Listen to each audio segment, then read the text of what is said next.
অনেক অনেক বছর আগে খবরে আমি স্যান্ডিয়াগোর এক লোকের অসম্ভব দুঃখজনক এবং হৃদয় বিদারক গল্প শুনেছিলাম। অন্যান্য দিনের মতো কাজ শেষে সে তার গাড়িতে করে বাড়ি ফিরছিল, কিন্তু দুর্ভাগ্যবশত সেই দিনটি অন্যান্য দিনের চেয়ে তার জন্য ছিল আলাদা। সে যখন তার নিজ এলাকার কাছাকাছি চলে এলো, তখন সে একটা সাইরেনের আওয়াজ শুনতে পেল। এটা শুনে সে অনেক উদ্বিগ্ন হয়ে উঠল।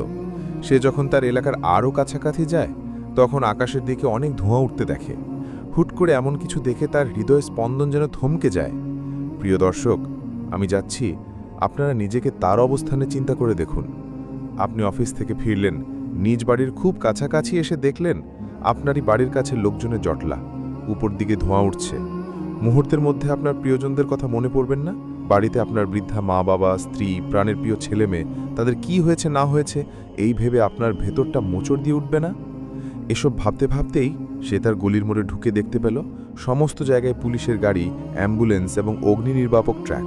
সে চরম দুশ্চিন্তা আর ভয় নিয়ে তার বাড়ির আরও কাছাকাছি পৌঁছালো। সাথে সাথেই যেন তার মাথায় আকাশ ভেঙে পড়ল। সে দেখতে পেল তার বাড়ি আগুনে জ্বলে উঠেছে। তার পরিবার তখনও বাড়ির ভেতরে। ফলাফল, তার 2 সন্তান, তার স্ত্রী এবং তার শাশুড়ি সবাই সেখানে মারা গেলেন। এখন একবার নিজেকে তার জায়গায় ভাবুন। বাস্তবিক অর্থে আমার কেউ সেভাবে ভাবতে পারবো না, যদি না আপনি আপনার খুব আপন কাউকে এতটা মর্মান্তিকভাবে হারিয়ে থাকেন। কিন্তু একবার ভাববার চেষ্টা করুন, এই অপরিসীম দুঃখের মধ্যে নিজেকে সামান্য একটা কাঠের পুড়ে যাওয়া কয়লার মতো তুচ্ছ লাগবে আপনার। তারও ঠিক তেমনই লেগেছিল সেই সময়।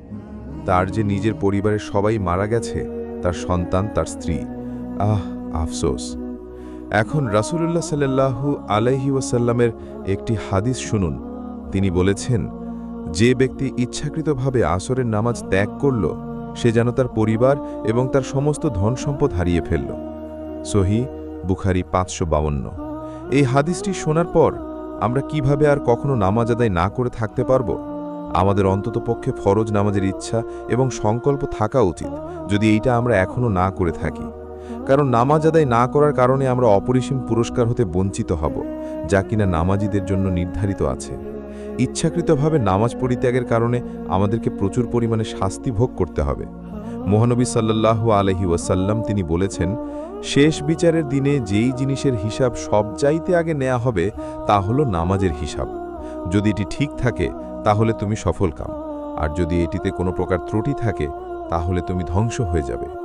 আরেকটি হাদিসে রাসূলুল্লাহ সাল্লাল্লাহু আলাইহি ওয়াসাল্লাম বলেছেন, যদি কেউ নামাজ আদায় না করে তাহলে সে অবিশ্বাসীদের দলভুক্ত। এবং পরিশেষে পবিত্র কোরআনের সূরা আল মুদ্দাসিরের 42 এবং 43 নম্বর আয়াতে বলা হয়েছে, জান্নাতবাসীরা যখন নিচের দিকে তাকিয়ে জাহান্নামীদের দেখবে এবং তাদের জিজ্ঞাসা করবে তাদের জাহান্নামে যাওয়ার কারণ কি, এবং তারা উত্তর দেবে, আমরা তাদের দলভুক্ত নই যারা নামাজ আদায় করত। আল্লাহ পাক আমাদের যথাযথভাবে নামাজ আদায় করার তৌফিক দেন। আমিন।